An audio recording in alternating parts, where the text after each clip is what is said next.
এই চ্যানেলে সম্প্রচারিত সকল খবরই সচেতনতামূলক এবং শিক্ষণীয়, কোনো কিছুই প্রভাবিত নয়। আবারও সমাজের এক অমানবিক দৃশ্য ফুটে উঠল।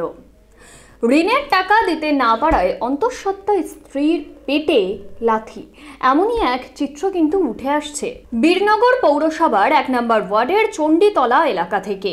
সেখানকার এক বাসিন্দা, তিনি আর্থিক সমস্যার কারণে চড়া সুদে ঋণ নিয়েছিলেন এলাকারই অঞ্জলি চৌধুরী নামে এক মহিলার কাছ থেকে।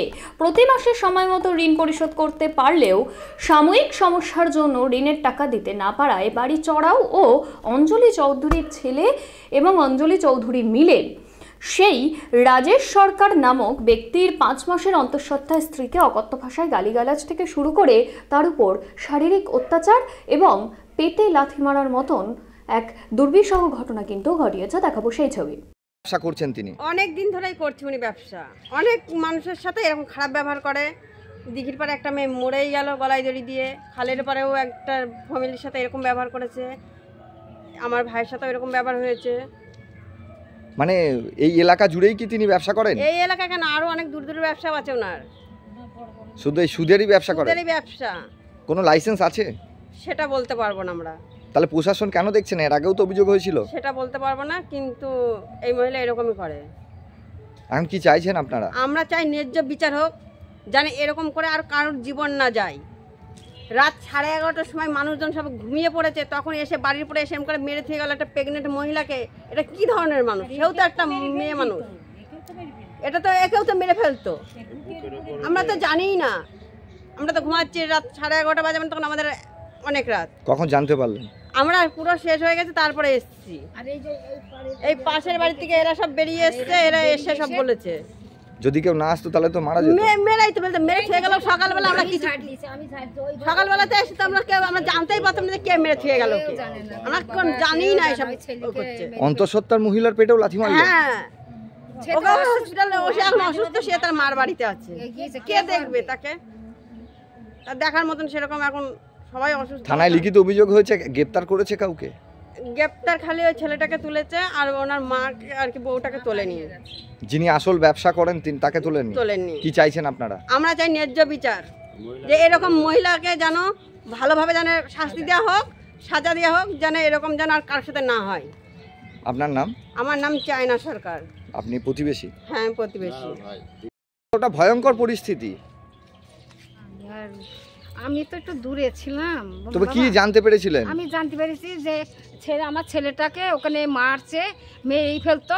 তারপরে যে আমার পাশের ওই যে একটা বোমা বলছে যে উনি পুলিশের কাছে বলে যে উনি মারিনি, ওই ছেলেটা মেরেছি, মা ছেলে মারছে, এখন মেরেছি ওই ছেলেটা। আমার ওই ছেলের ভাই এসছে যখন, উনি পালিয়ে গিয়েছে যখন আমার ছেলের দাঁড়িয়ে রয়েছে। তারপরে এই বোমা ছেলে ফাঁড়িতে গিয়েছে, ফাঁড়িতে গেলে পরে সেখান থেকে পুলিশ ফাঁড়িতে বোধহয় পায়নি ছেলে। পুলিশ ওই ছেলেটা যে মেরেছে, মা ছেলে, ওই ছেলেটা পুলিশ সঙ্গে ঢুকেছে। ঢুকলে পরে সেখন বলছে আমাদেরই মেরেছে। সেখন আমার পাড়া প্রতিবেশী সব বলে কি যে না, কেউ মারেনি, ওই মা ছেলে ওকে মেরেছে। আপনার বৌমা তো অন্তঃসত্ত্বা ছিল? হ্যাঁ ছিল, 5 মাসে। তার পেটে লাথি মেরেছে? তার পেটে লাথি মেরেছে, তাকে মানে বিচ্ছিরি নেই, কেউ ঠেকানো ছিল না বাবা, কেউ ছিল না।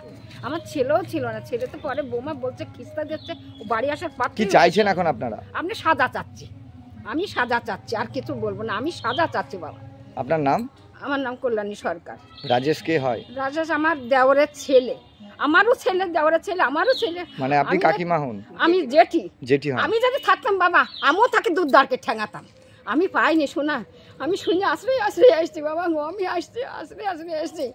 ছেলেটার ওই রকমকে পিটিছে, দেখো দিন আমার ছেলেটার কিছু আছে, কিচ্ছু নেই আমার ছেলেটার। মাজাটা বাড়ি মাজাটা কিচ্ছু নেই, আমার ছেলেটার মাজাটা কিচ্ছু নেই শোনা। আমার বোনটা আমার আসলাচ্ছে, বোনটা ফিট হয়ে যাচ্ছে বাবা, ফিট হয়ে যাচ্ছে, কিছু বলতে পারছে না, ফিট হয়ে যাচ্ছে শোনা। সেই সময় আমার বাড়ির লোক ডাকছে যে এরকম ঝামেলা হচ্ছে, তা আসলাম। এসে দেখি তার আগে তো মারামারি হয়ে গেছে, বউকে ধরে মেরেছে, ওই ছেলেকে রাজেশকে ধরে। প্রেগনেন্ট মহিলার পেটে লাথি মারলো কি বলে? এখন সে যে মেরেছে তার ধরে পুলিশে আচ্ছা করে জিজ্ঞাসা করুক কেন মারলো, ঠিক আছে? যে একজন টাকা ধার নিয়েছে। কতদিন ধরে এই সুদের ব্যবসা করে? সে বহুদিন ধরে শুনতে যাচ্ছে, তো অনেকদিন ধরে এই ব্যবসাটা করছে। এর আগে শুনলাম দিঘির পায়ে নাকি একটা মেয়েও মারা গেছে ওই ওই ওর কারণে, ওই মেয়ে ছেলের কারণে। আত্মহত্যা করেছিলেন? বিশাল মানে এরকম অত্যাচার নাকি এর আগেও অনেকবার করেছে শুনছে। এখন তা প্রশাসনের কাছে অভিযোগ হয়েছিল তো আগেও? সঠিক জানে না, কারণ এর আগে শুনলাম তো নাকি মেয়েটা যখন মারা গেল তখন প্রশাসনের কাছে অভিযোগ হয়েছিল, তো তাও ব্যবস্থা নেয়নি? সেটা এখন প্রশাসন জানে, আমি কি করে বলবো, আমি তো জানি না। তো কি চাইছেন আপনারা? এখন চাইছি যে মেয়ে ছেলে কি আল্লাদিন কি নাম, ওকে ধরে প্রশাসন তার উচিত শিক্ষা দিক। আর তার ছেলে মানে বিভৎস ছেলে, এখান থেকে অন্যায় করে গিয়ে পুলিশকে ধরে নিয়েছে, পুলিশকে মানে গিয়ে নিয়ে এসছে। এ ছিল এখানে একা, ওর বউ ছিল। আর যখন ওর বউ যখন চেঁচামেচি করছে তখন তো সব বেরিয়ে এসছে। তারপরে ওই রাজেশের দাদা রাকেশ এসেছিলো, এসে তখন ওর ছেলে পালিয়ে গেল, পালিয়ে গিয়ে এখান থেকে পুলিশকে ডেকে নিয়ে এসছে। পুলিশ এসে যখন আমাদের কাছে শুনলো, আরও মানুষ ছিল, সবার কাছে যখন শুনলো তখন ওই ছেলেকে ধরে নিয়ে গেল। আর মহিলা তো শুনছি পালিয়েছে বলে। এখন কি চাইছেন আপনারা? এখন চাইছি ছেলেকে ধরে ছেলেকে শিক্ষা দিক, আর ওই মহিলাকে ধরে ওকে উচিত শিক্ষা দিক। আপনার নাম? আমার নাম সমীর প্রামাণিক। স্থানীয় বাসিন্দা? হ্যাঁ, প্রতিবেশী?